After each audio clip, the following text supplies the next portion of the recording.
Hi, hello, happy Sabbath and Shabbat Shalom. Well, Mom's been in here very industriously continuing to clean and organize this place. And this cactus has continued to very industriously bloom, blossom, grow. She put some plants over here on these shelves and set up mirrors and stuff, and it's cute and kind of more orderly. Little at a time, a lot of this will be moved out to the shop anyhow. And as that happens, then it'll all become more like living quarters than a toolbox, tool shed. All this stuff will go out to the shop. Eventually, almost all the tooling will go. Over here, that one, hopefully that one avocado is coming back. These haven't grown a lot, but I think that's partly because of the cold weather. That one, I don't know if it's even germinated. Those are still there, but not really doing anything, which I'm not surprised. Of course, that little cactus has some new growth right there. It's looking a little better. Over here, I'm not for sure, to be honest with you, how healthy this mulberry is now that we've had all this. What happened was we had that real dry spell where we were gone and it didn't get watered. Oh, there are some. Okay. There's still a couple green leaves on it, so it's not dead. I should probably prune it back though some because all this is causing it to lose moisture. So I should probably trim it back so that it can come back from down below with fresh leaves. I bought that watering timer thing and I can't get it set, and since I can't get it set, I haven't installed it yet. So all this I still have to, of course, water with a hose, and it needs it again. It needs it a lot. But hopefully once I get the watering, see this side's holding its moisture better, but it's got fewer plants drawing from it too. That spider, I don't know if it's still alive or not, but its web's still there. Well, it was. Anyhow, of course, the elephant garlics have slowly tapered off to nearly none over the years, so they may not come back much longer. Interestingly, this wandering Jew has actually been frozen. That's what this is. Last year's, or no, that's elephant garlic. This right here. Anyhow, and I thought it had died, but it still had root, and it came back just like the avocado trees have come back. And you notice the spider plants are now flowering in here. They will. Then, even though they were frozen down, they came back and they are flowering again, so they're fairly happy. Again, being an avocado type, asparagus type, they're apparently much more resilient than one would think. My spindly pear started to dry out, so I tried putting it in some water. I don't know that I've had a benefit out of that or not, because I don't even know if it's soaking up any water at this point. So I don't know if it's rehydrating or if it's kicked the bucket from being dehydrated. Well, it's having reading problems. It's probably got overwatered mainly. Going over to this side, of course, this is pretty much, I actually used this last week, a little squeeze-o thing. Set it up, squeezed a bunch of free tomatoes to make tomato sauce out of. Made a total of 19 pints, 9.5 quarts of tomato sauce with meat and mushrooms. So over here she put those, some of the smaller potted plants. I guess she repotted one of those little cactus over there. I didn't realize that. I mean, I'm fine. That thing right there is that's the wick part of a kerosene lamp. Somewhere around here she probably has put the chimney as well. But anyhow, the bowl on it was busted sometime before I ever got it, and I accepted it as a broken thing and figured one day I'll work with it, and I might. So we haven't thrown it away. We just haven't anything with it specifically. She's been slowly setting up to repot some plants. My little bok choy has put on a couple new leaves. Apparently they're really hardy, and hopefully we can grow a bunch of them. I'd love to grow bok choy, especially since I like to eat it. The big baby, as I've decided to name it, since I put it in here. I'm to the point of watering it a little bit every day, and you see the light green leaves? Those are new growth that have just come up in the last day or so. And in theory, it'll get all the way up to the ceiling, or at least several feet higher than it is now. And also, since I've got 7 stems, we'll try it eventually to subdivide it and make 7 separate plants out of it. Out here, pretty weather. We got some rain last night, not sure how much. Opinions on the matter seem to vary. All the babies in here are eating hay still, since they can't get anywhere. Got some new sprouts coming up along here. I intentionally poured hay seed all through here to get this to grow, and it seems to be working. Business. It's a business. Business. Yes. I'm going to bite my finger off. Mercury. Here's a Mercury. Good morning. Goldilocks. Good morning. Yes. Babies. The babies are looking at me, and the mamas are looking out at the field. Mr. O'Malley has proceeded to get back in the girls' pen. I actually saw him get up on that rock right there. Let me see if I can get it. Yeah, that rock right there. And jump over the fence. If it weren't for that rock, he probably wouldn't have gotten over. He got over that fence where it's sloped a bit, and he was on that ledge, and he came across the ledge to there and hopped over the fence. The same day, not long after, he hopped over that fence, went out, ate, and then hopped back over that fence in here where the girls are. So he's in here. He's just around the other side. So anybody that wasn't pregnant will probably be pregnant. She looks like she's in heat. She's flagging. Pappy, are you in heat? Probably. Anyhow, so all the other boys are understandably jealous of him.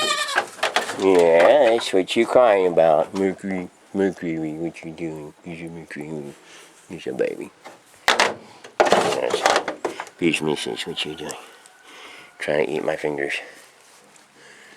And then, of course, in here, we put Daisy in here because of the fact that she was getting beat up. Here's a Daisy. Yeah, that leg right there, it's sticking out straight. She got hit by one of the other goats, and so it's kind of gimping on that one still. So far, Sam and Sally haven't been too mean to her. They did have a little bit of a social interchange at first, but it wasn't very intense, and I was there to kind of, shall we say, break up the fight before it became injurious, since Sam has horns and will use them if she does get into any kind of fight. I don't know if the rain is obvious from the wetness of the ground or the squishiness of the rug. There was a gentleman right over near my brother's farm, very near it, that had some hay for sale, moderately cheap. So hopefully this will last me 5 months or so, till spring, when we get more hay. I got 10 bales of it. It's something the guy called love grass. I've never heard of love grass before. Don't know.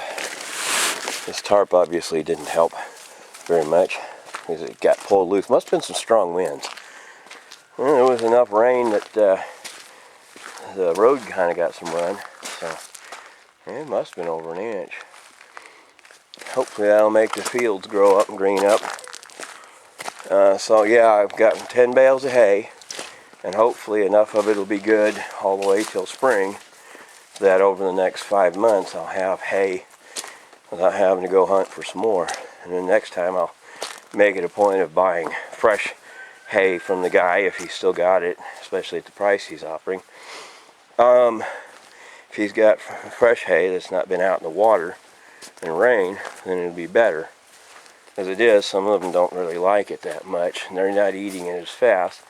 So it's got some mold in it and wetness. Well, I was going to have all those bales lined up on them cement blocks you saw up there. Well, I had problems with my little blue tractor. Now, for some reason, all of a sudden, oh boy, it was a water rain. It must have got way over an inch. I mean, that usually takes over an inch to fill up. So we got quite a bit of water last night. Radar didn't show it very accurately. But anyhow, back to my narrative. The starter decided it didn't want to work. That's their jumper cables, which I thought it was a battery. It wasn't. And it turns out that with a fully charged battery, it still doesn't want to run. And trying to take it out of the machine, somehow it's larger, and at least it seems to be larger, than it was when I put it in. So I'm going to have to try to take that bolt off that hydraulic pump over there to get it out. And that's going to be really tricky because I don't know that I ever took it out before, but I have to take it out because I can't get the starter back out. Even though I didn't think I took that off to put it on, looks like I'm going to have to take it off to take it off, to take the starter off. I'm also going to clean the lift pump. It's pretty yucky, and the fuel filter there is really nasty, so in fact, I probably need to find one of the other fuel filters and trade it out. They're only good for so much yuck before they go completely into junk. I had, even when I thought before that, say I pulled the starter off, the key was flopping around. I knew it wasn't the original key. And it would always flop around, so when I tightened it back up after inspecting it and cleaning up a lug on it that it didn't have, I put a new one on. The washers it had weren't working very well, so I literally took the nub of an old grinder disc as a washer to hold it on with. Now it holds on just right. This thing I'm still working on. I originally had the thing with externally regulated voltage, but because I couldn't figure out how to wire up the original harness to it, was making me nuts. I was like, well, I can't do that. That's way beyond my pay grade. So I went and called up some people over in Springdale that do starters and alternators, and they said, yeah, bring it on over. And thankfully they got it to work. So now it is no longer well, not exactly internally regulated, but it's also no longer working off of the original mechanical regulator. It's on a potted integrated circuit type regulator. I'll put this down. This is up here because it keeps falling apart and I need to fix it better to stay on the head, stay on the metal handle. And it kind of needs to be metal because of the fact that I use it to handle fires a lot. But anyhow, so I got the alternator back. Apparently they've tested it and everything, so that's why it's got that pulley on it. And I inherited a new alternator nut, which is good because I lost, well, the old one was chewed up and I lost the replacement ones that I bought for it. So now I'm thinking I might take this thing here, since it's essentially in like new condition. Internally it's like new, just out on the outside I painted it because it was gunky and didn't look good. I know it's a blue Ford paint. Somebody could repaint it if it matters, but it is not only authentic, it's got the little Mitsubishi triple diamond on it. And then I got all that wiring harness. I don't know what I'm going to do with it. Just save it for wire, I guess.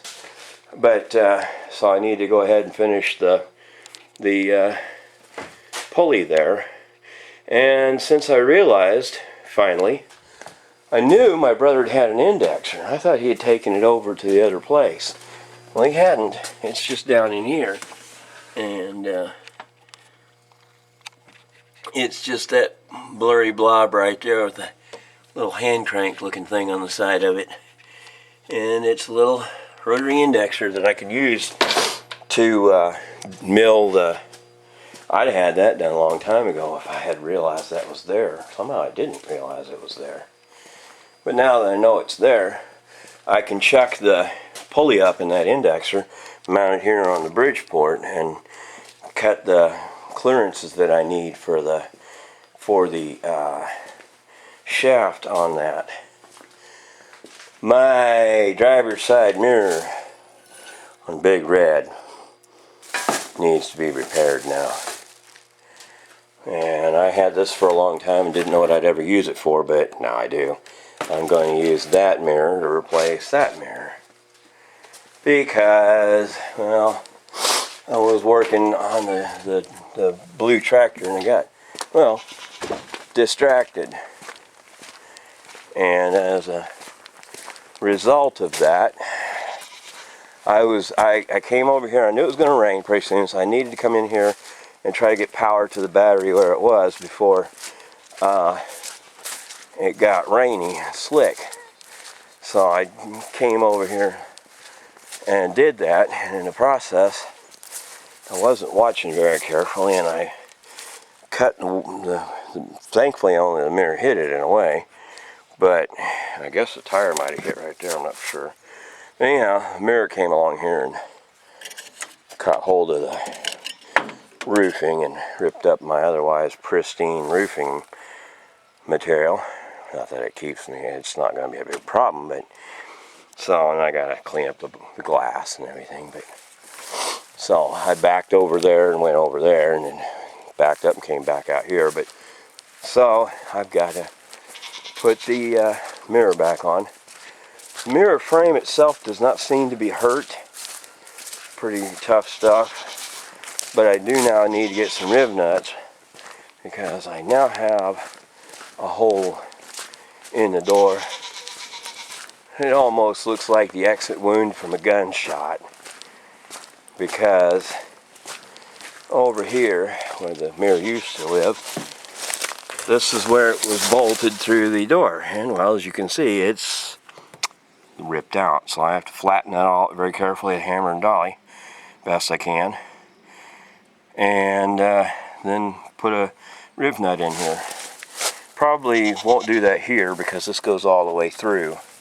I don't know, I might, because it is a booger to get my wrench in there. I'll just have to play that by ear. I don't know how much hardened metal there is and how much soft metal. You can see there's a gouge here and here where I was backing up. Therefore this one was pulled that way and these were shoved this way. And part of the mirror, there's a little rubber gasket in it. It was still hanging from the roof when I backed away. And then the mirror frame was just dangling from the door by one screw, and that screw was bent. So with that screw being bent, pretty much kind of made it a little harder to take off. Thankfully it was not so hard that I couldn't without cutting it. But so yeah, Pecan's adjusting to his life over here with the other boys pretty well, although he gripes a lot because nobody pays him any attention hardly. But I know they're getting along. They're growing pretty good. Silver looks massive compared to the others. So, Pecan is, like I say, 2 months younger than the others, and he's quite chunky for his age. And they're just really, really broad-shouldered young lads there. So, yeah, it's Pecan. He's a Pecan. Jumpy Jeff and Papa Bear got into a fight the other day, so they've got blood on their heads. One of them got a horn broken, or scur. See how chunky little Silver is? Boy, I'll tell you what, he's got a chest the size of a bulldog. He looks quite hefty for his little young age. He's a booger. He's gonna be a booger. Of course, this spring, unfortunately, they're all going to market. Cute as they are, they're unfortunately doomed to being goats. Here's a Papa Bear. You try to eat my clothes. Silver there, Papa Bear, Pecan, and Jumpy Jeff. Now Jumpy Jeff's still kind of frail looking comparatively. You look at Silver's broad shoulders, and Jeff got fairly skinny shoulders. I guess Papa Bear's shoulders are a little skinnier too. The thing is, Jeff and Papa Bear are from Boer. Silver and Pecan are from Alpine and La Mancha cross. Gonna bite your finger off. Anyhow, now they've all got the same daddy though. They've got a Kiko father, so that part's the same. I'm just hoping that Pecan doesn't get his head stuck in the fence. But I've got a chain on him because he's kind of still wild a little bit. But he's 2 months younger than they are, and he's about the same size that they are. Of course, he got a lot of milk from his mama. Pecan was the one that lost his brother Praline, and Jeff lost his brother Mutt. Jeff was nursed by the mama. Papa Bear was bottle fed since his mama was sick. Unfortunately, she's now dead. And then Pecan, he was fed as an only child after his brother Praline died. And then Silver was a pair of twins that got a lot of milk, and so that probably helped him grow up good. But I think some of it's just the genetics of the cross of breeds giving what you might call hybrid vigor or something. Mr. O'Malley being, if not pure Kiko, pretty close to pure Kiko. He's huge compared to everybody else. He's for a little while he got a little timid of the new boys, but now they're timid of him. He got his confidence back, and now he's being boss hoss again. I really don't have any developments to show downstairs because, well, really, other than the things I showed last time where I was disposing of the bodies, the only thing else is I did collect all the ash from that. And the reason that matters again is that's going to be for the orchard and anything else that I need to put ash on. I got this whole thing full. Didn't try to weigh it, but I'm sure it's almost like trying to weigh cement. And in fact, cement's almost the same thing. And then I have that bit of ash from previous burns from last year. And then I have some really old sifted ash from previous years that was washed. The reason that matters is once you've washed it, you've taken a bunch of the alkali out of it, the sodium and the potassium, anything soluble, and leave only the insoluble stuff, or at least limited solubility of calcium and so forth. But anyhow, so that's kind of depleted. It's cleaner from particles and lumps, but it's also less valuable because it's more like something for cement in the fact that it has less of the solubles in it now. Just fine. I'm sure it'll get used for something. I'd probably end up mixing them all together after I sift them. I also had, I think it's under here. No, it's not. It's in here. That wasn't 100% of the ash, but it was because I sifted out that's some of the unburnt bone and charcoal, and it's also got some bolts in it from some of the wood that I burnt that were the old stake boards for my truck, for my Ford up in the garage. And I got the latching mechanisms and everything. One reason I went ahead and actually did it the way I did was just because I didn't want to fool around with trying to clean rotted wood out of these metal parts. And so I cheated. I threw them in the fire. Now this is something I got off the Case Road. This is not part of it. But these stakes, which I've never seen that kind before, these stakes and the latch plate mechanisms and the latch bars. There's some more, but they're up at the house. And then a whole bunch of bolts like this, and a whole bunch of the bolts are in that pile because I just didn't want to fight with taking them off the board. Just burn the board and pick them up later. And so I'll mess with them at a later date. I think I mentioned that I got that light on in the back room. I haven't put any shelves up.